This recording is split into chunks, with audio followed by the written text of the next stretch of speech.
tayo sa atin pong pag-aaral naman ng mga salita ng ating Panginoon. Nung nakaraan po ay atin pong natalakay, yun pong ah, pagtalikod dun sa tinatawag na pag-ibig o biyaya po ng Diyos. Tama? Natandaan niyo po? Na ang tao po, o ang mananampalataya na kumilala sa Kanya, ay pwede pa po talagang tumalikod or mapahamak. Ano? Kahit na po tayo ay nagbalik loob na sa Kanya, ay pwede pa rin po tayong mapalayo dahil meron po tayong free will, mga kapatid. Meron tayong kalayaan na pumili.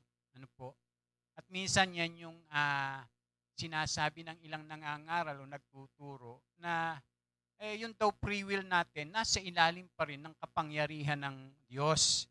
Ay alam niyo po mga kapatid, totoong ang Diyos po ay napakamakapangyarihan. Pero ang bawat tao o anghel man ay pinagkalooban niya ng sariling kapasyahan. Pagamat napakapangyarihan ng Diyos. Kaya mapapansin niyo po nung inilagay ng Diyos yung tao doon sa Garden of Eden, di ba? Anong sabi ng Diyos sa kanila? Makakain ninyo yung bunga ng puno na yan na nakakaalam ng mabuti at masama. Sabi kong ganon. O yung makakain nyo yung lahat. Makakain nyo po yung, ano sabi doon? yung lahat ng bunga ng puno, maliban. Maliban, sabing ganon. Doon sa bunga ng puno na nagbibigay ng kaalaman tungkol sa mabuti at masama. Pag kinain nyo yaon, mamamatay kayo. O ngayon tanong, alam ba ng Diyos na magkakasala sila Eva at Adan? Pero ang tanong, bakit hindi niya pinigilan? Hindi po gagawin ng Diyos yun, mga kapatid. Tandaan po natin, hindi gagawin ng Diyos na pipigilan ka, halimbawa sa mga gusto mong gawin. Hindi gagawin ng Diyos yun. Ang Diyos nag-uutos lang sa atin. Kahit nga yung mga anghel hindi ka basta-basta pipigilan doon sa mga ginagawa mo Pero iyon, naglilingkod yun doon sa mga naliligtas. Pero ang tandaan po natin ng Espiritu Santo ay nag-aano po yan. Ano pa? Naggagabay, nagtuturo, nagko-convict. Pero hindi niya yung magic na, kling, tumigil ka. Tapos titigil kang ganyan. Pero kaya niyang gawin yun. Kaya meron po talaga, alam niyo yung ating free will, napakaano niyan. Makapangyarihan. Kaya lang, siyempre hindi naman natin may enjoy yung ating ginagawa kung tayo'y walang free will. Kaya nga dapat i-enjoy natin ang Diyos sa ating buhay na kung saan ay ipinapailalim natin yung ating free will sa kalooban ng Diyos. Kaya may mga tao, tayo, nasa sa atin pa rin kung gusto mo. Halimbawa, sinabi ng Diyos, manatili ka, magpakatatag ka, magpatuloy ka. Tayo gagawa nun. Mga yon, mga salita niya, mga utos niya, mga turo niya sa atin. Na dapat tayo po yung mag-a-apply nun. Dahil nasa kanyang mga salita na. Pero sa umagang ito ay ang ating tatalakayin naman ay yung kabaliktaran naman nung pinag-aralan natin nakaraan. Kung paano sabing gano'n, wag tayong tatalikod doon sa biyaya o pag-ibig ng Diyos. Ngayon naman ay ating tatalakayin. Ito po naman, yung umusad tayo. Sa ibang salita niyan ay yung sumulong. Tama? Dapat sumulong tayo. Hindi po tayo aatras katulad nung ating pag-aralan nung nakaraan. kinakailangan tayo po ay susulong, kumbaga sa ano, sa ano 'yan, yung pagka nagmamarcha 'pag sinabing pasulong, ayan, dapat susulong tayo. Yun po yung ating aanuhin naman, bibigyan ng pansin. Kasi ito po yung itinuturo nung sumulat sa aklat ng Hebreo. Kung paanong binabalaan niya yung mga mananampalataya na huwag tatalikod sa pag-ibig ng Diyos, sa halip, dapat tayo ay uusad. Tayo ay susulong sa atin pong pananampalataya. Sabi nga po rito sa Hebrews 10:19 hanggang 25, siguro maganda basahin po natin ng sabay-sabay. 1, 2, 3. Kaya nga, mga kapatid, tayo'y malaya nang makakapasok sa dakong kabanal-banalan dahil sa kamatayan ni Jesus. Binuksan niya para sa atin ang isang bago at buhay na daang naglagos hanggang sa kabila ng tabing. Alalaong bagay ang kanyang katawan. Tayo'y may isang dakilang saserdote na namamahala sa sambayan ng Diyos. Kaya't lumapit tayo sa Diyos ng may tapat na kalooban at matibay na pananalig sa Kanya. Lumapit tayong may malinis na budhi sapagkat nalinis na ang ating mga puso at nahugasan na ng dalisay na tubig ng ating magpakatatag tayo sa ating pag-asa at huwag mag-alinlangan sapagkat tapat ang nangako sa atin at sikapin nating mapukaw ang damdamin ng bawat isa sa pag-ibig sa kapwa at sa paggawa ng mabuti. At huwag kaligtaan ang pagdalo sa ating mga pagtitipon gaya ng ginagawa ng ilan, kundi palakasin ang loob ng isa't isa, lalo na ngayong nakikita nating nalalapit na ang pagdating ng Panginoon. Amen? Ayan, di ba? Ini-encourage niya yung mananampalataya. Ini-encourage niya yung mga hinirang, yung mga Kristiyano na sabi nga ganun magpalakasan Bukawin natin yung damdamin natin, yung damdamin ng isa't isa. Tapos sabi ganun, huwag kayong mawawala ng pag-asa. So talagang ini-encourage niya. Para sinasabi niya, dapat ito yung ating ginagawa. Ito yung ating gawin. Hindi yung katulad nung nasa isip nyo, gusto nyo bumalik sa dati. Yun po yung pinag-aralan natin nung nakaraan. Kasi po, yung pong aklat ng Hebreo, warning po yan Babalayan dun sa nag-iisip ng tumalikod sa pananampalataya. Kasi nga, di ba, alam nyo naman tayo minsan mga tao, yung yung hindi tayo mabubuhay talaga sa espiritu, malamang mabubuhay tayo sa ating laman. Siyempre tayo yung nakasanayan natin noon na masarap sa atin, yung parang ang saya-saya natin pag ginagawa natin iyon, parang gusto nilang bumalik doon sa ganung buhay, lalo-lalo na yung dati nilang relihiyon na pwede nilang gawin kung ano yung gusto nila. Parang yun yung naiisip ng mga Kristiyanong Hebreo. Dahil pag dito sa ating pananampalataya sa Panginoon, di ba? Yung iba nagrereklamo nga, ang higpit. Di ba ganon? Ang daming mga parang bawal, parang ganon, hindi ko magawa yung gusto kong gawin. Samantalang dun sa dati kong relihiyon, malaya ako. Di ba minsan, ganun yung ating na iisip. Ay alam nyo po, tandaan natin, gaya ng sabi ng Panginoon, na luwang ng daan patungo sa kapahamakan. At makitid naman ang daan patungo sa buhay.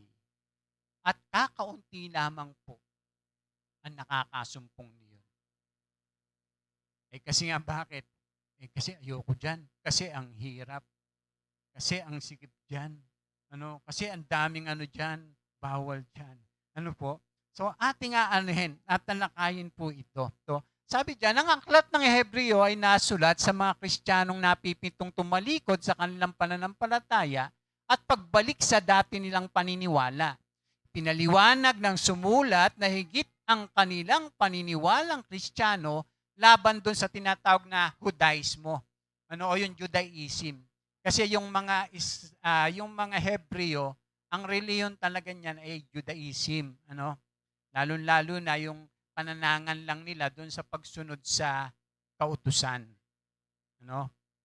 Yun po yun. Kaya para sa kanila, pagka yung ah, gagawin nila yun, babalik sila doon, ano, maaring hindi na sila uusigin ng kanilang kapwa Hudyo. Ano, dahil siyempre, ang naging mananampalataya sila, samantalang nung katulad sila noon dati, hindi sila ginagawa ng ganon. Kaya parang natutokso po sila na bumalik doon sa dati nilang relihiyon. Yun po yung relihiyon ng mga Israelites o ng mga Hudyo, yung Judaism na tinatawag. Ano? Na yung kanila pong batayan ay yung Pentateuch, ano, yung unang 5 libro sa Old Testament, yung Genesis, Exodus, Leviticus, ano, Numbers, ano. Tinandun yung mga utusan Ano po, at doon sila nabubuhay. Pero siyempre, ang kaligtasan natin ay hindi sa pamamagitan ng pagsunod sa kautusan ni Moises, kundi sa pamamagitan ng pananampalataya sa ating Panginoong Jesucristo at pagsunod sa kanyang mga salita. Sabi diyan, pinayuhan sila na manatili sa Panginoong Yesus na pinakapunong saserdote at higit sa lahat ng sinumang personalidad na kinikilala nila. Kasama sa mga payong ito ang bunga ng pagtalikod sa pananampalataya.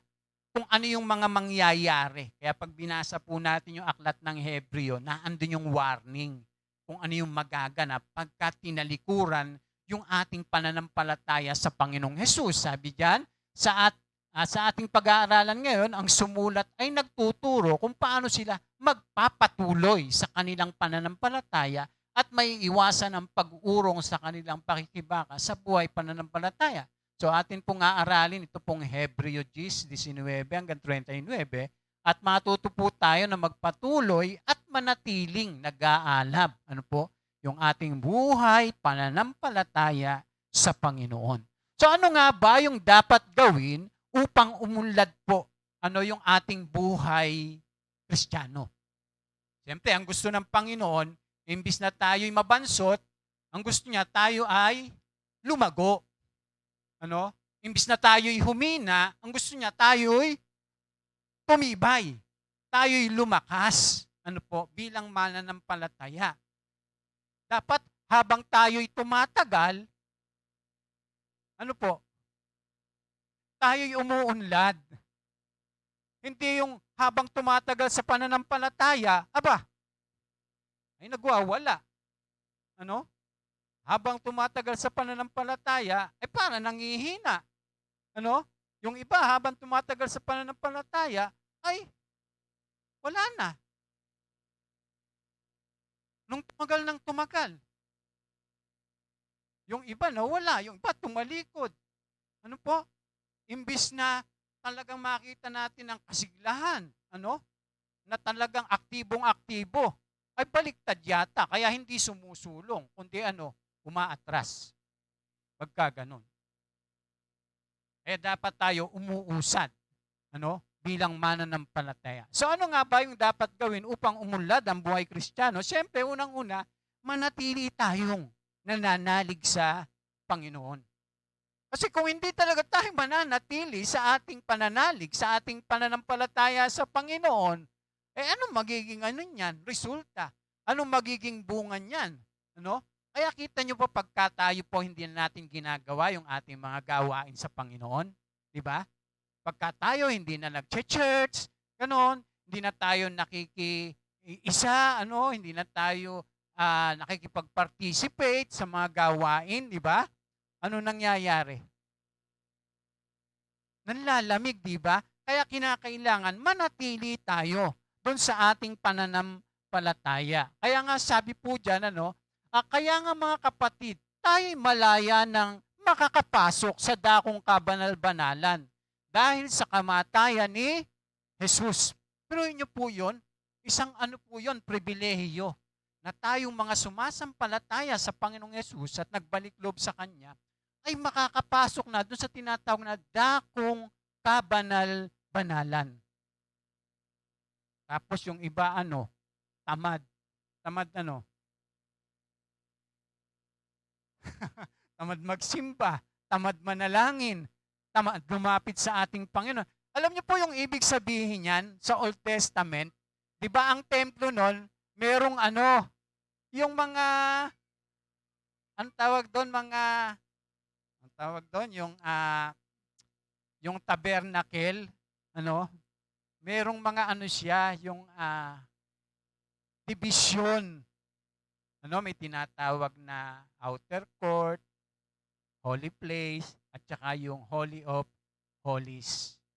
Alam niyo po yung nakakapasok lamang po doon sa tinatawag na Holy of Holies, yung mga saserdote.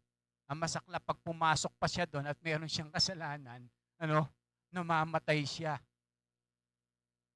Namamatay siya. Biruin niyo po yun, hindi basta-basta nakakapasok yung mga Israel doon ng isa-isa para makipag-usap sa Diyos.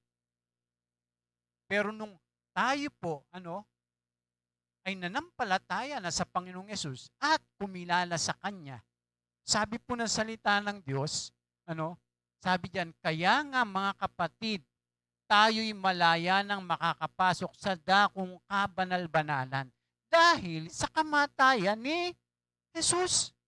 Pero niyo po yun? Yung pribilehiyo na yun, kaya tayo po, wag po tayong yung tamad mag-pray. Wag po tayong parang nangihinayang doon sa oras na ibibigay natin sa ating Diyos para tayo makipag-usap sa Kanya at makapasok tayo doon sa Kanyang trono mismo para makapanalangin. Amen? Kaya dapat magpasalamat pa nga tayo sa Panginoon Dahil meron tayong pribilehiyo. Dahil hindi naman lahat talagang totoong nakakapasok doon sa tinatawag na Holy of Holies. Yung dakong kabanal-banalan. Ang meron lang karapatang makapasok doon, ay yung mga taong talagang nagbalik loob sa ating Panginoong Jesucristo at sumusunod sa Kanya. Kaya tayo ay makakapanalangin na sa Kanya ng Ama ko sa pangalan ng ating Panginoong Jesucristo. O hindi po lahat. Kaya hindi naman po lahat ng mga nagpe-pray pinapakinggan ng Diyos. Hindi po lahat. Kaya tayo po ay sabing ganyan, wag nating sayangin. Sabi niya, binuksan niya para sa atin ang isang bago at buhay na daang o buhay na naglalagos hanggang sa kabila ng tabing, alalaong bagay ang kanyang katawan. Tayo may isang dakilang saserdote na namamahala sa sambahayan ng Diyos. Kaya, sabi rito, lumapit tayo sa Diyos ng may tapat na kalooban at matibay na pananalig sa Kanya. Sabi lumapit tayo sa Diyos, ng may matibay na pananalig sa Kanya. Bakit sinabing may matibay na pananalig? Bakit kailangan matibay? Dahil meron tayong mga Siyempre, yung atin pong pananalig sa Panginoon, i-challenge yan Kaya nga ang paglapit sa Diyos, kinakailangan matibay. O kasi nga, meron tayong mga pinagdadaanan. Katulad po ng mga Kristiyanong Hebreyong ito. Di ba, pine-persecute sila, nagtitiis sila, ang dami nilang mga struggle. Kaya gano'n na lamang yung challenge nung sumulat sa kanila. Lumapit kayo ng may matibay na pananalig sa Kanya. Ganon din sa buhay nating mga mananampalataya. Naku, napakarami po na challenge sa atin. Pagkatapos lang nating mag-fellowship, paglabas lang natin Naandyan lang sa paligid natin yung mga yan. Di ba? Sina-challenge tayo. Tapos, ang dami-dami pa nating pinagdadaanan. Pero di ba, sabi nga ng Biblia, the righteous have many afflictions, but the Lord delivered him out of them all. Amen? Sabing ganon, ang mga matuwid, napakaraming kapighatian. Pero pero inililigtas siya ng Panginoon sa lahat ng mga iyon. Amen! Yes! Kaya kinakailangan tibayan natin dahil naandyan ang tukso. Naandyan ang mga pagsubok. Naandyan ang mga suliranin. Kaya sinabi ng Panginoon Kristo, sa mundong ito ay marami kayong kapighatian. Ngunit tandaan ninyo, napagtagumpayan ko na ang sanlibutan. Kaya napagtatagumpayan ng mga Kristiyano, ng mga mananampalataya, ang sanlibutan sa pamamagitan ng pananampalataya sa ating Panginoong Hesukristo. Amen? Kaya dapat tibayan po natin ang ating pong pananampalataya. Sabi, lumapit tayong may malinis na budi sapagkat nalinis ng ating mga puso at naugasan ng dalisay na tubig ang ating mga katawan. Tayo po ay pinatawad na. Pinawalang sala na. Kaya yung pag tayo lalapit sa Panginoon, sigurado, pakikinggan niya tayo. Meron nga lamang minsan nagtatagal. Doon sa ating mga hinihingi. Merong ibinibigay kaagad, meron namang nagtatagal. Siyempre, iba-iba naman po kasi yung layunin ng Diyos, Iba-iba yung pagkilos ng Diyos sa bawat buhay natin. Hindi magkakaparehas. Tandaan po natin yan. Dahil magkakaiba tayo ng sitwasyon at kalagayan sa buhay. Amen po? Ayan, sabi pa nga dyan, lumapit tayo sa Diyos sa pamamagitan ng dugo ng ating Panginoong Yesus. Kung tayo ay nagkasala at magsisi, ang Diyos ay magpapatawad sa atin. Lumapit lang tayo ng may kasamang pagsisisi. Kasi tandaan natin, alam niyo po yung kasalanan, yan yung yung nagiging hadlang. Hindrance po yan. Kumbaga sa tubo, yan yung bara. Kaya hindi dumadalo yung tubig. Kaya sabi po dyan, ang dugo ng Panginoong Yesus ay sapat sa ikapagpapatawad ng ating mga kasalanan. Ang kanyang sakripisyo ay minsan lang at para sa lahat. So yun po yung una mga kapatid. Ano ba yung dapat gawin upang umunlad yung buhay Kristiyano natin? Unang-una, manatiling nananalig sa ating Panginoon. Pangalawa, sabi po rito, ay manatiling umaasam. Alam niyo po, pagka nawawala na yung ating pag-asa, yung ating pananampalataya rin ay nawawala na. Tandaan po natin na ang pananampalataya ay pag-asa po yan. Ang pananampalataya ay naniniwala sa mga bagay na hindi nakikita. Yun po yung ibig sabihin ng pananampalataya. At nagtitiwala ka na mangyayari yung iyong mga inaasahan. Kaya pag nakikita mo na yung iyong inaasahan, hindi po yun pananampalataya o hindi po yun pag-asa. Mga kapatid, huwag tayong tumulad sa mga makasanlibutan. To see is to believe. Di ba ganun po yung makasanlibutan? Maniniwala lang ako pag nakita ko na.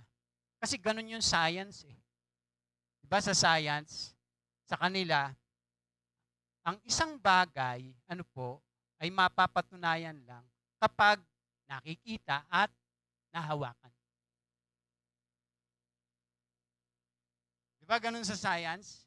Pero iba sa pananampalataya.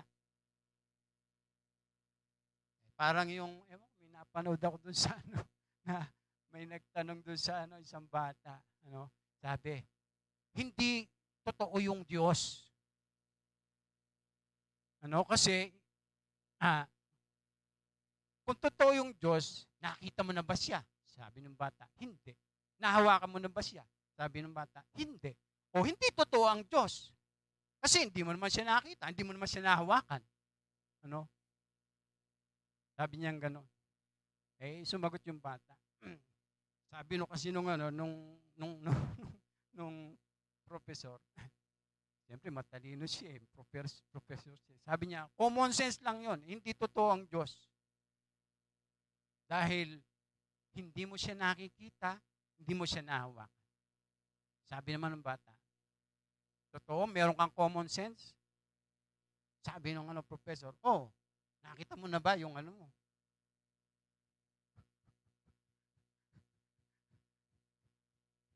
Di ba yung sense mo? Nahawakan mo na ba? Sabi ng professor, hindi. Wala kang sense. Kaya sa Diyos po, iba, pag pinag-uusapan natin yung pananampalataya. Yung pananampalataya ay umaasam ka sa mga bagay na hindi mo nakikita. Kaya marami pong nasisira ang pananampalataya. Kasi, ang inaasahan lang nila, yung mga bagay na nakikita. Yung mga bagay na nahawakan. Diba? Yun po yung minsan nagiging natin yung parang discouragement. Lord, bakit ganun? Wala pa akong ganito, wala pa akong ganyan, bakit di pa nangyayari mga ganito, di ba? Kasi nga, nakapokus tayo sa mga bagay na nakikita.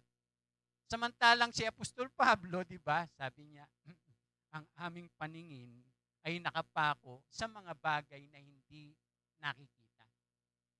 Hindi dun sa mga bagay na nakikita. Ganun po yung pananampalataya. Kaya pagka masyado tayong materialistic, di ba? Tapos hindi nangyayari, hindi dumadating, hindi mo nakukuha. Parang nawawalan ka ng pag-asa eh. Kasi nakapokus ka doon. Hindi doon sa mga bagay na dapat ating higit na sinasampalatayanan. Tingnan niyo po mga kapatid, sabi diyan, magpakatatag tayo sa ating pag-asa at huwag mag-alinlangan. Di ba? Yun yung nakakakira nag-aalinlangan tayo no? Sapagkat tapat ang nangako sa atin. So karamihan na nanlalamig sa pagpapatuloy at pagsasagawa ng ating pananampalataya ay iniuugnay ng kakulangan ng ating pag-asa. Basta't nanlalamig, basta't lumalayo, katagalan. Kasi yung pag-asa niya ay mahina. Nawawala na. Lalo na, dun sa mga bagay na hindi nakikita. Sabi diyan, marami ang guilty dahil sa kababawan ng pagtanaw sa kanilang pananampalataya. Ito ang dahilan kung bakit marami ang tumatangkilik sa mahinang klaseng ebanghelyo na ipinapangaral ngayon. Yung mga cheap gospel na tinatawag, po. Sabi diyan, maraming ebanghelyo ngayon na ipinapangaral na iniaakma na lang sa mga pag-asang mababaw sa buhay ng tao ngayon. Katulad ng kayamanan, kapangyarihan, kasikatan, at nakasentro na lang sa sarili. Alam nyo, maraming mga ganong gospel ngayon. Na pagka ikay, nanampalataya sa Panginoon, yayaman ka. Hindi ka na maghihirap. siyempre, yung mga nakikinig, talaga? Ano, sasabihin gano'n? Sige. O ngayon, anong aasahan mo? Pagka ginawa mo yun. Anong aasahan ng tao? Yayaman siya. Yun yung problema. Kasi, nakapokus na doon sa pag-asa ng mga bagay na nakikita. So parang parang inaantay nung nangangaral. Yung binobola. Imbis na ipangaral na magsisi tayo. Manumbalik tayo sa Panginoon. Talikuran ng ating mga kasalanan at sumunod tayo sa Kanya. Magkaiba. Pag pinapangaral yung salitang pananampalataya sa Biblia. Sa iba, pag nanampalataya ka sa Panginoon, yayamang ka. Hindi ka na magkaka-problema. Meron bang ganon? Hindi. Maraming nangangaral na ganon. Pero hindi totoo yun, mga kapatid. Dahil kung totoo yun, mga kapatid, pag sinabing, pag nanampalataya ka sa Panginoon, hindi ka na maghihirap. Paano yung sinabi ng mga apostol na tulungan nyo yung mahihirap? Paano yun?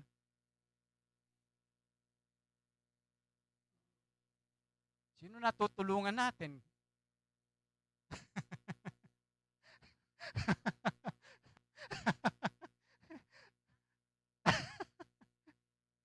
Mga kapatid, kaya komplikado yung mga ganon, yung questionable yung mga ganong mga turo at mga aral.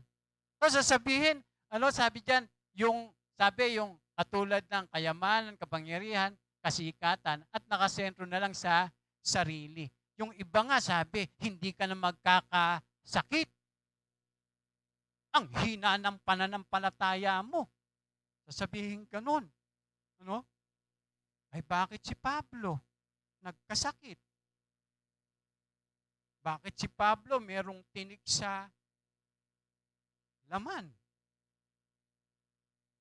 Pagkaganon, Kaya, yun yung mga dapat nating maunawaan, At siyempre, iwasan.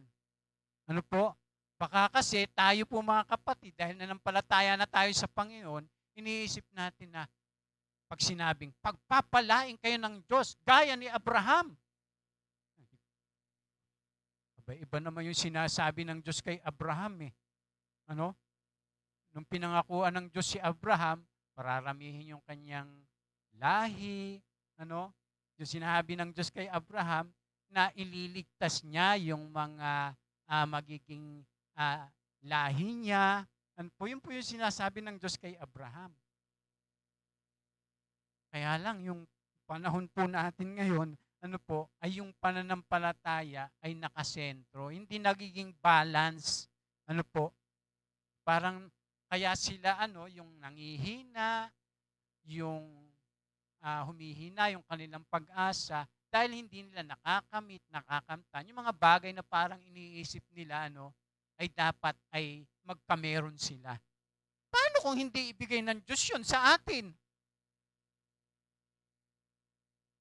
Mga kapatid, halimbawa may hiningi ka sa Diyos, hindi binigay ng Diyos sa'yo. Anong gagawin mo? Yung iba anong ginagawa? Tumatalikod .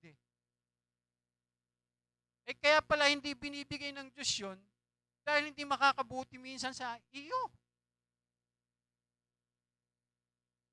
Alam niyo po ba na ang blessing ng Lord, hindi yung binibigay niya lang, kundi yung hindi niya ibinibigay. Yung pagpapala ng Diyos ay hindi lamang po yung kung ano po yung natatanggap natin. Kung minsan, yun ding inaalis niya sa atin. Opo, maging bagay man o tao. Ginagawa ng Diyos yun. Kasi yun yung makakabuti sa atin. Yun ngang pagkahalimbawa, di ba, ah, yung mapera ka na. Di ba? Mapera ka na. Pinagpala ka na. Halimbawa, ang danger eh. Ano?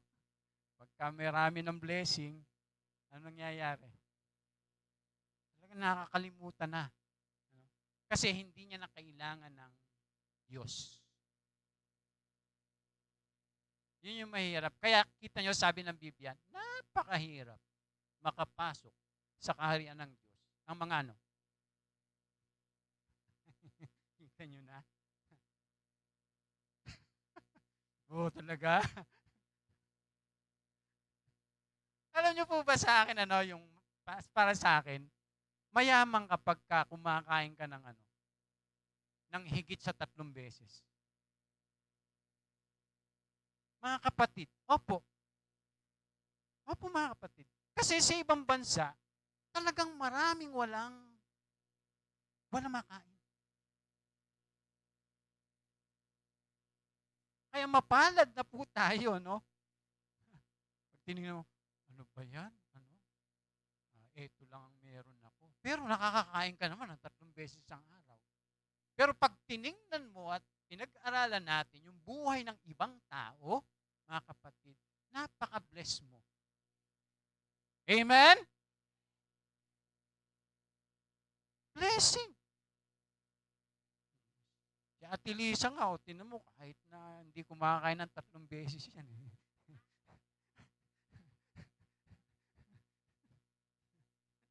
Ano?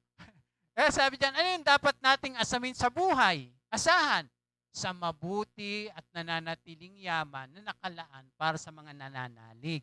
Ano sabi diyan sa verse 34? Dinamayan ninyo ang mga nabibilanggo at hindi kayo nalungkot ng kayo agawan ng ari-arian sapagkat alam ninyong higit na mabuti at nananatili ang kayamanang nakalaan sa inyo. So dapat yun po yung ating higit na inaasam. Yung kayamanan na inilaan ng Panginoon. Hindi yung kayamanan dito. Hindi yun ang sinasabi ng sumulat, yung kayamanan dito sa lupa. Ang sinasabi ng sumulat, sapagkat alam ninyong higit na mabuti at nananatili ang kayamanang nakalaan sa inyo. So merong inilaan ang Diyos na kayamanan. Dapat yun po yung ating inaasam sa buhay. Hindi yung kayamanan dito sa lupa na nagtatampo ka kay Lord pagka nag-pray ka, hindi binibigay sa iyo to. Nagtatampo ka sa Kanya dahil nananalangin ka naman, pero hanggang ngayon, di pa ibinibigay ng ating Diyos o ng Diyos yun sa iyo. Huwag ganon, mga kapatid. Hindi yun yung dapat nating tandaan po, kung ano yung makabubuti sa atin, dito sa lupa, yun yung gagawin ng Diyos para sa atin. Pero pagka hindi, mga kapatid, kaya kung minsan, hindi niya yun ipinagkakaloob. Kaya doon sa James sabi, humihingi nga kayo, pero hindi kayo makatanggap. Dahil, gagamitin nyo saan? Sa kalayawan. Nabasa nyo na po yun? Sabi po ni James, humihingi kayo, pero hindi nyo matanggap. Dahil gagamitin nyo sa kalayawan. Kaya pala ayaw bigay ng Diyos. Mali yung mo, motibo. Lord, bigay mo naman sa akin ito. Lord, naway dumating na sa akin ito. Nung dumating na, wala na sa church. Diba? Lord, pagkalooban mo ako ng magandang trabaho. Nung wala siyang trabaho, talagang atin sa church. Ay, nung magkatrabaho, wala na, hindi na umaatin. Sabi din, Pastor, pag-pray nyo naman ako na makapagtrabaho. Yung bigyan ako magandang trabaho. Lord, bigyan mo ng trabaho si ganito, si ganyan. Nung magkatrabaho na, wala na sa church. Brad, ano nangyari sa'yo? Pastor, busy ako sa trabaho eh. Eh di magpe-pray ako ngayon na mawalan ka ng trabaho.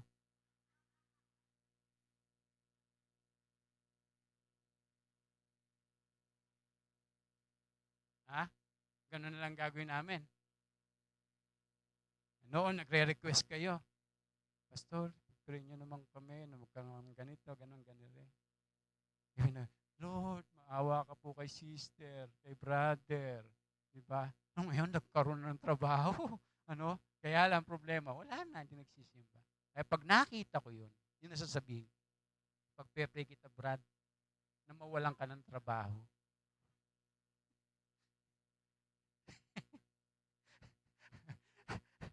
So ano po yung dapat asahan sa muling pagbabalik ng Panginoong Yesus? Ito yung problema, no?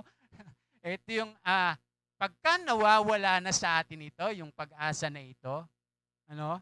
Na isang araw babalik ang ating Panginoong Yesus, di ba? Parang nawawalan ka na ng yung parang pagiging active o yung sigla, yung parang nasa isip mo, matatagalan pa naman siguro yon. At saka ako na lang gagawin yung mga ganito, ganyan. Parang yung mga alipin, di ba, na kung saan binigyan sila ng mga gampanin, tapos sabi nung alipin, tatagal pa naman siguro, bumalik yung ating Panginoon. Mag-inuman muna tayo. Magpasarap muna tayo. Gawin muna natin yung mga gusto nating gawin. Di ba? Ganun yung di ba? Parang, kumbaga sa mananampalataya, parang gano'n na, hindi pa naman siguro yun, matagal pa naman yun, Eh, siyempre, pagka ganun po yung attitude natin, talagang mawawalan tayo ng pag-asa, katagalan. Mawawalan na yun. Kaya hindi mo nagagawin yung mga dapat mong gawin bilang isang mananampalataya.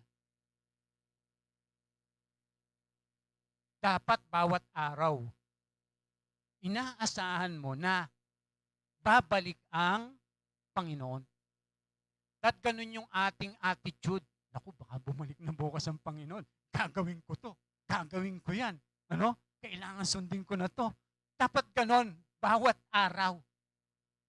Ganun yung attitude natin. Pero pag ang attitude natin na, na ngayon, 2023. Sabi ng Biblia, meron nga, di ba, sabi doon sa 2 Peter ba yan, 1 Peter, yung mga manlilibak, dadating ang araw, lilibakin kayo. Sasabihin ng mga tao, sabi nyo, darating ang Panginoon nyo. Libo-libong taon na nagdaan. Nagkamatay na yung ating mga ninuno, pero hanggang ngayon, hindi pa rin bumabalik yung Panginoon. Di ba? Minsan, pagka tayo yung misyang gumagawa, yung nasa isipan natin, ay, mga kapatid, sigurado po, yung pag-asa natin ay mamamatay. Mamamatay po yun. Kaya dapat inaasam natin palagi yung mga pangwalang hanggang kayamanan. Inaasam natin yung isang araw, babalik ang ating Panginoong Hesukristo.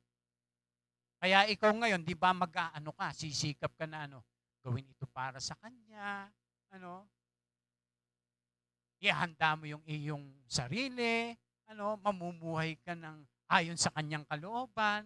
Kasi nga, isang araw, lagi mong iniisip yun, babalik ang Panginoon. Ano pa po mga kapatid? Sa ipinangakong gantimpala. Ano po sabi po dyan sa verse 35? O sige po, tayo naman po bumasa. 1, 2, 3. Kaya't huwag kayong mawawalan ng pananalig sa Diyos, sapagkat taglay nito ang dakilang gantimpala. Kinakailangan kayo'y magtiis upang masunod ninyo ang kalooban ng Diyos at matanggap ang Kanyang ipinangako. Diba? Dapat yan po yung inaasam natin. Ang linaw po, Sabi, kaya't huwag kayong mawalan ng pananalig sa Diyos. Para sinasabi niya, parang ito na yung nawawala sa inyo. Kaya pinapaalala niya, ni-encourage niya, yung pong mga mananampalataya. Sapagkat taglay nito ang dakilang gantimpala. Sino po yung gagantimpalaan lang mga kapatid? Yung mga ano, ha? Yung mga nananatiling tapat. Tingnan niyo po yung mga alipin na tapat, di ba? Yung binigyan ng 5, o sabi ng Panginoon sa kanya, ay mabuti at tapat na alipin. Pagkatiwalaan ka sa maliit na bagay, pagkakatiwalaan kita sa mas malaking bagay. Sumunod yung isa pa, ano? Yung 2, di ba? Ginamit niya, mabuti at tapat na alipin. Isa lang po sinasabi, na pagkatiwalaan ka sa maliit na bagay, pagkakatiwalaan kita sa malaking bagay. Pero yung isa, iisa na nga lang. Sabi niya, masama at tamad. Kaya ayaw ng Diyos ang tamad eh. Ayaw. Galit na galit siya sa tamad. Ang gusto niya, yung mga mananampalataya, mga masipag. Ay siyempre, pagka kayo nawawala ng pag-asa, nagiging ka na? Tamad. Naging tamad na tayo. Parang hindi na natin ayaw natin gawin yung ganito, ganyan. Samantalang dapat yung inaasam po natin mga kapatid ay yung mga ito. Kaya sabi pa nga dyan, kinakailangan kayo'y magtiis. Meron ba mga pagtitiisan? Kailangan ba magtiis? Kaya totoo yung gospel na hindi ka na maghihirap. Kino-connect lang natin. Kaya pagkalimbawa, napunta ka sa isang church, sasabihin, Lisa, yayaman ka. Pag dito ka nagpamiyembro, hindi ka na maghihirap. Sasabihin, ay, ayoko na doon kila Pastor Perdi. Puro pagtitiis doon. Dito, yayaman ako. Di ba? So, maano ka ngayon, di ba? Malilin lang ka. Malilin lang. Bakit sinabi nga po rito kinakailangan kayo magtiis May mga pagtitiisan Kaya nga puro tiis na lang tayo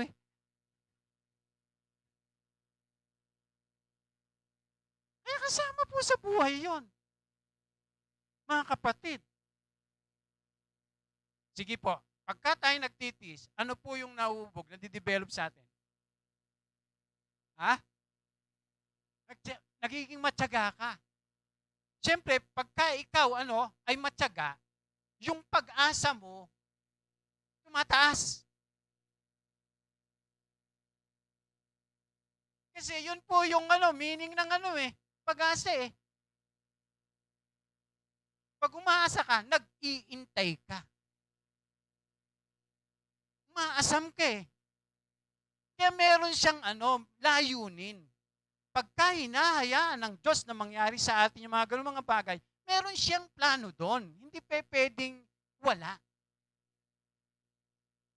Kasi inuhubog niya lang yung ating pagkatao, yung ating karakter, mga kapatid. Kasi gusto niya na yung ating karakter ay matulad sa Kanya. Christ-likeness. Ano bang nangyari sa Panginoong Yesus nandito sa lupa? Naghirap siya, di ba? Nagtiis siya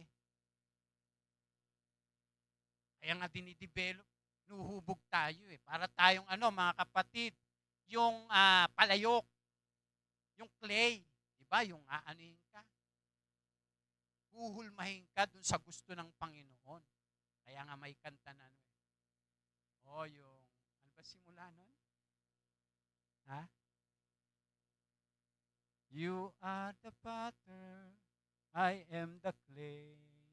Mold me and make me, this is what I pray. O, di ba? Diba? Hindi pwedeng sabihin ng palayok, doon sa magpapalayok, bakit mo ko ginagawang ganito? Anong karapatan mo sabihin? Diba? Kung gusto na magpapalayok, matangos yung ilong mo. Pag gusto niya, ito lang. O, di ba? Oh. Di ba? Tama, hindi.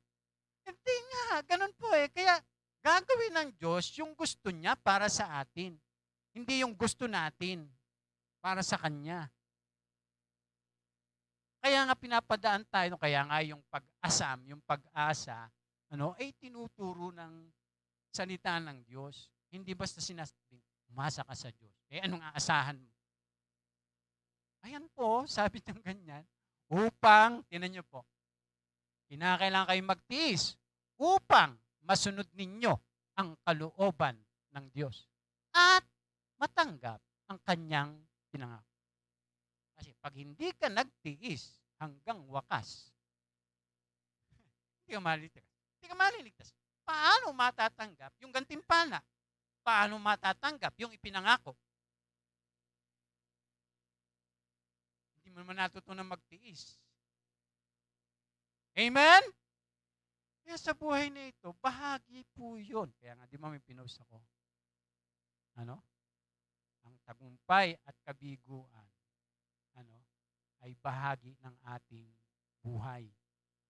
Katulad ng panahon, may ulan at araw. Tingnan nyo po, pag puro araw, ano mangyayari? Nako, mamamatay lahat ng pananim. Puro ulan naman. Puro baha naman.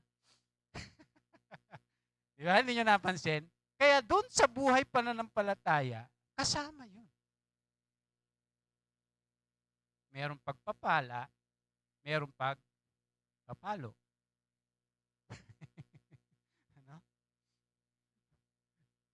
Mga kapatid, amen?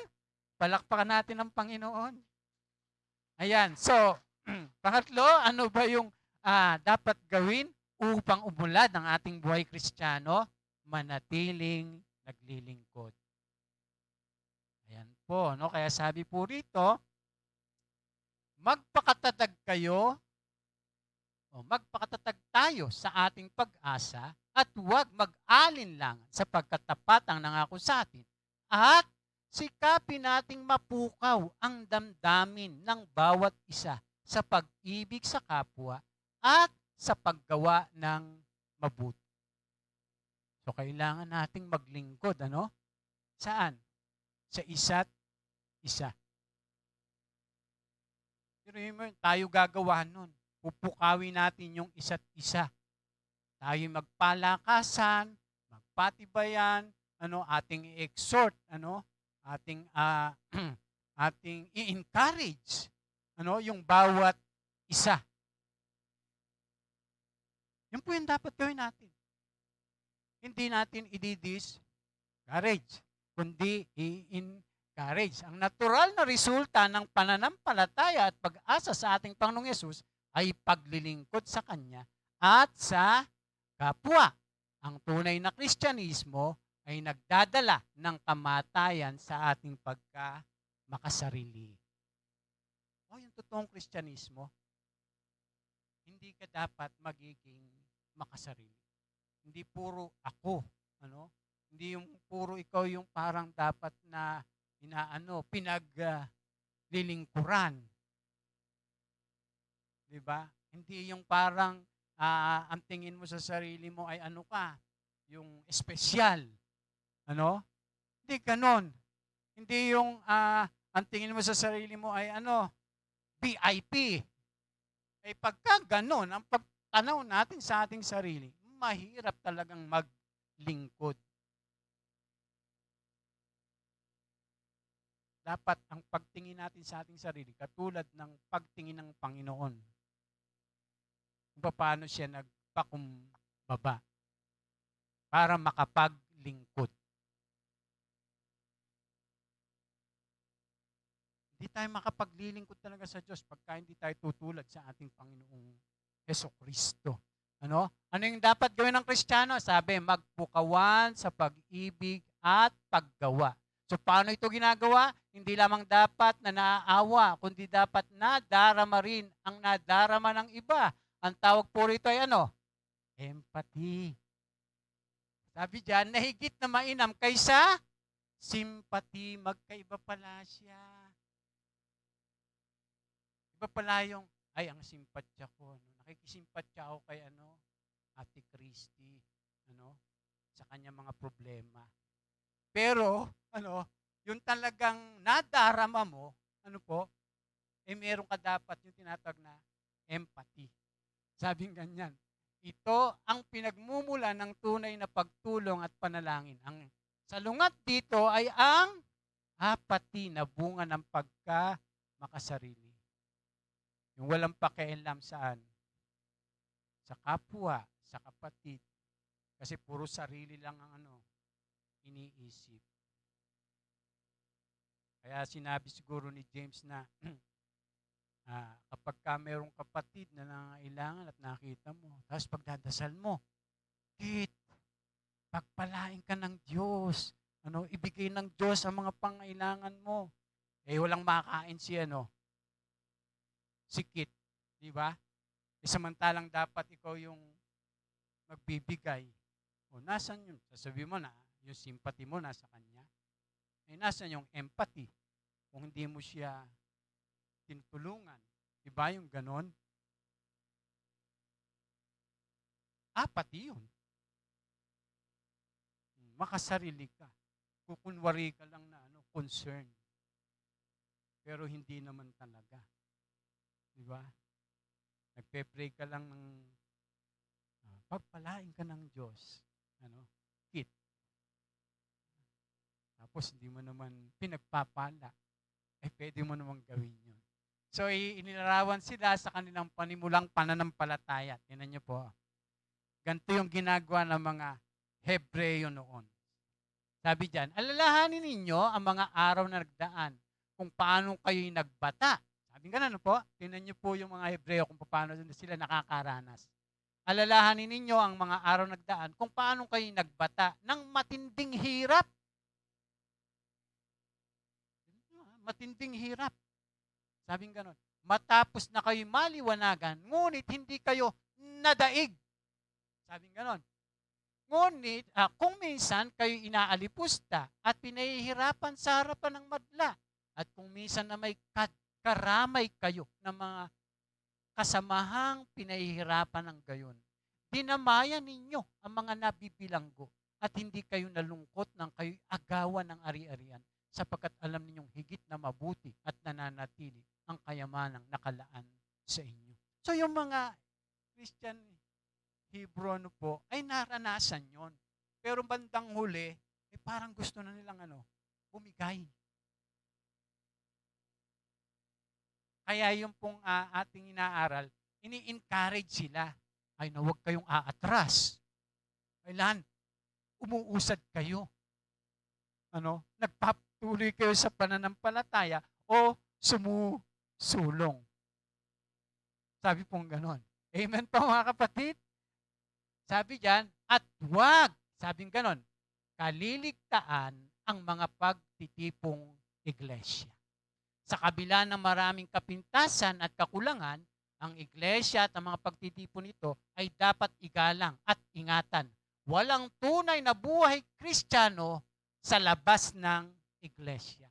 Mga kapatid, hindi po totoong Kristiyano ka tapos wala kang kinabibilangang church. Hindi po pwede mangyari yon. Dahil ang church, ang katawan ng Panginoong Jesus. At siya yung ulo. Ano sasabihin mo na, ay basta ako pastor, nananampalataya ako sa Panginoon, hindi ko kailangan ng church. Hindi ko kailangan ng church. Kasi yung mga miyembro dyan sa church, mga plastic. Hindi ko kailangan ng church, pastor. Basta ako, mananampalataya ako ni Lord. Kasi yung mga member dyan sa church,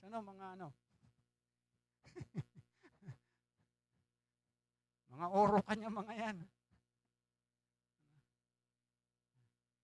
Mga kapatid, tandaan po natin, tayo po, gaya natin pinag-aaralan, di ba? Ay parang clay. Maraming dapat tanggalin or linisin or ayusin. At para lamang po mangyari, kailangan nasa loob ka ng church. Tingnan mo, halimbawa, may nagkasalang kapatid sa iyo. Halimbawa, sa church. Halimbawa, sa loob ng church, may nagkasalang kapatid sa iyo. Anong gagawin mo? Ayoko na dyan, pastor. Ano? Kasi, isang kapatid yan. Ano, may ginawa sa akin. Di ba? Halimbawa lang, ano?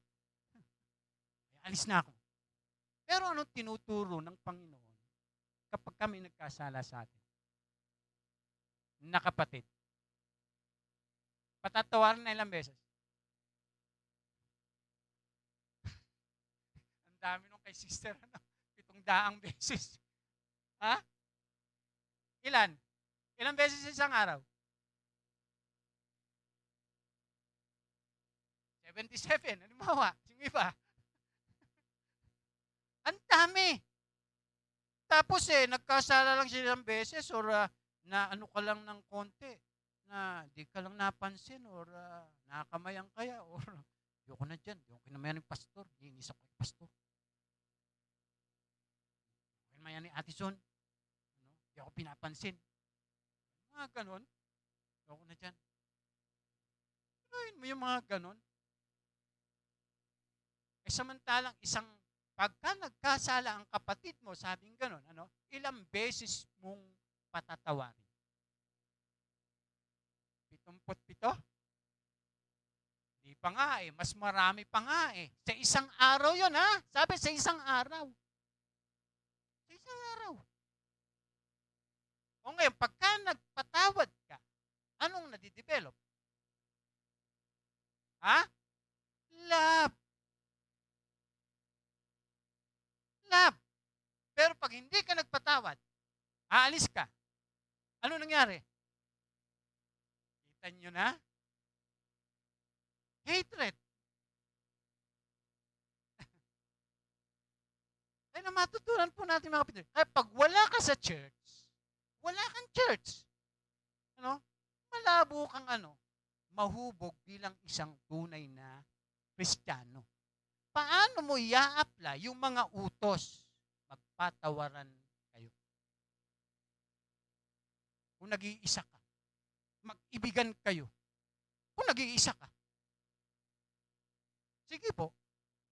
Sige na, maintindihan po natin yung mga kapatid. Kaya nga sabi, magtiis kayo. Pagtiisan nyo ang isa't isa. Magpaumanhinan kayo. Piruin mo yun. Paano mo i-apply yun pag wala ka sa church? Kaya pag kayo lumipat, anong ugali mo? Ganun pa rin. Kasi hindi ka naman nagbago Nagbago ka lang ng simbahan, pero iyong ka pa rin. Pagka meron namang gumawa sa'yo nun, yoko dito. No?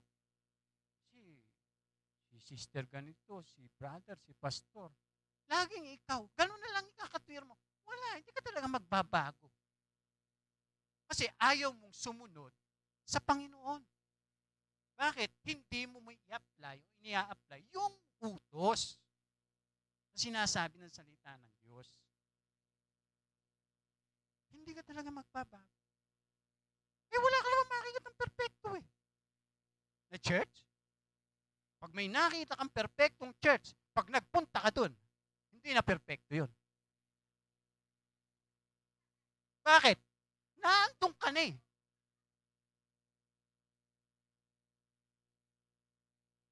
Ganun po yun, mga kapatid.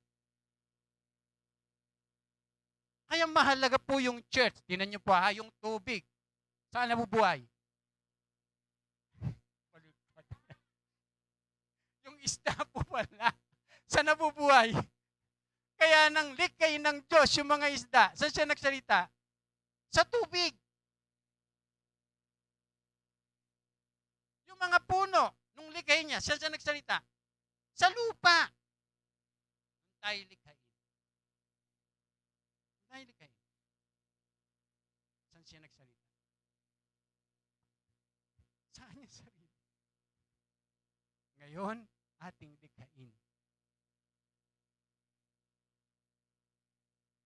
Kaya po yung yung isda, ang kanyang natural habitat ay yung tubig. Yung puno, natural habitat niya ay yung lupa. At yung Kristiyano, ang natural habitat niya ay yung church. Amen? Ay mga kapatid, pag inalis mo yung isda sa tubig, pag inalis mo yung puno sa lupa, pagka wala na tayong koneksyon sa Diyos, through church, mamamatay po tayo. Yan po yung malinaw na tinuturo po ng salita ng Diyos. Kasi ito po yung natural habitat natin. Kaya nga yung mga ibon, pagka nawala yung puno, hindi yung natural habitat nila mamamatay sila Matagalan, lalo na pagka yung sa gubat, diba? Sa gubat sila nakatira. Kaya sabi po ng salita ng Diyos, ay kinakailangan tayo, maglingkod sa Diyos at maglingkod tayo sa isa't isa. And lastly po, ano ba yung dapat gawin upang umunlad ang buhay Kristiyano? Ayan, madali na po ito. Manatiling may banal na takot.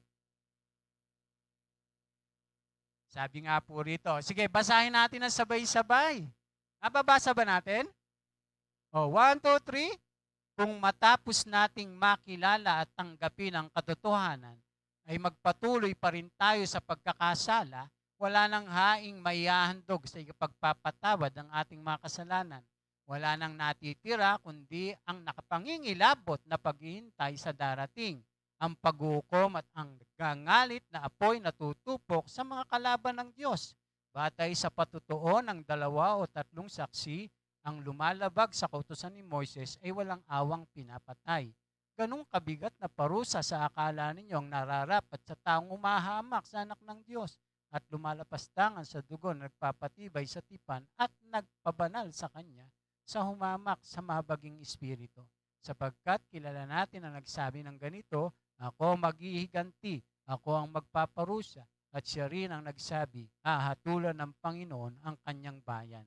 Kakilakilabot ang hatol ng Diyos na buhay sa mga taong gumagawa ng ganito. So hindi lang inihikayat mga Kristiyano sa Hebreo o ng Kristiyano Hebreo, sila rin ay binababalaan sa kanilang pagtalikod na parang mas madali at komportable sa kanila. Huwag nating piliin ang madaling daan dahil madali lang. Sa maraming pagkakataon, ang matuwid na daan ay yun yung pinakamahirap. Yun po yung pinakamahirap. Yung daan ng ating Panginoon. Dahil sasabihin niya kung ano yung mga dapat nating gawin. Ikaw naman parang hindi ko yata kaya. Pero kinakailangan mong sumunod. Kailangan nating sumunod. Bakit? Sapagkat yun yung kanyang ipinag-utos. Sabi diyan, ang mga mananampalataya ay kailangan manatili sa banal na pagkatakot sa ating Panginoon upang manatili din tayong makapagpatuloy. So ano yung mangyayari sa Kristiyanong sadyang nagpapatuloy sa pagkakasala matapos makakilala sa katotohanan?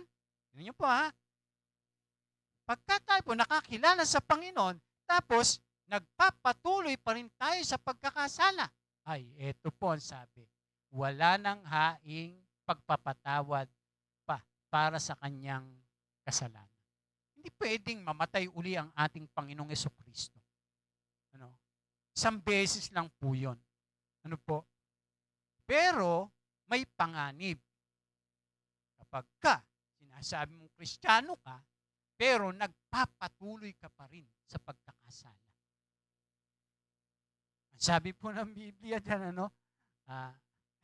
kaya nga sabi, dun sa ayan, kung matapos nating makilala at tanggapin ang katotohanan, ay magpapatuloy pa rin tayo sa pagkakasala, wala nang haing maihahandog sa iyo pagpapatawad ng ating kasalanan. Wala nang natitira, kundi ang nakapangingilabot na paghihintay sa darating, ang paghukom at ang nagngangalit na apoy na tutupok sa kalaban ng Diyos. Paano tayo naging kalaban ng Diyos? Pag tayo nagpapatuloy pa rin sa pagkakasala. Kasi ang inaasahan ng Diyos sa atin, sumusunod tayo sa Kanya, sa ating Panginoong Yesus.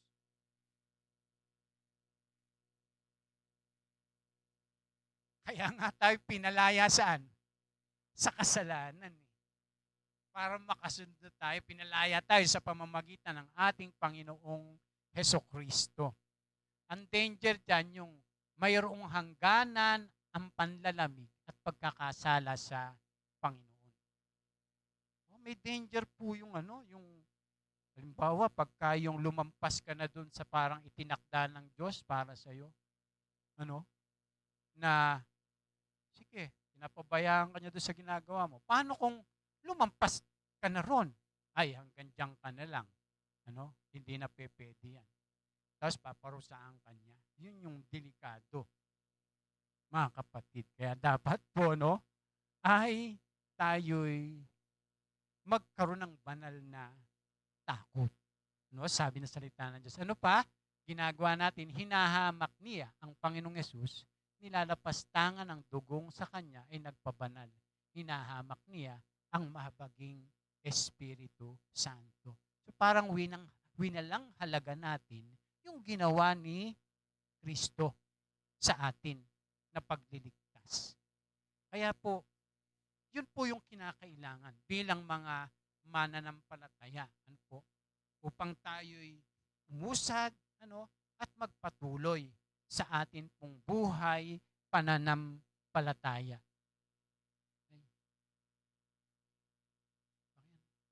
Sa conclusion, sabi po dyan sa conclusion natin, sabi dyan, ngunit hindi tayo kabilang sa mga tumatalikod at napapahamak, kundi sa mga sumasampalataya sa Diyos at naliligtas. Ganito tinapos ng sumulat ng aklat ng Hebreo na ating tinatalakay. Meron lang dalawang pagpipilian kung paano tayo mamumuhay bilang Kristiyano. Tayo ba ay uusad o susulong patungo sa hangganan o tayo ay atras at tatalikod. Pero hindi po dapat tayo bumilang dun sa mga tumatalikod, sa halip ay nagpapatuloy na naglilingkod sa ating Panginoon. Amen? Palakpakan po natin ang ating Diyos.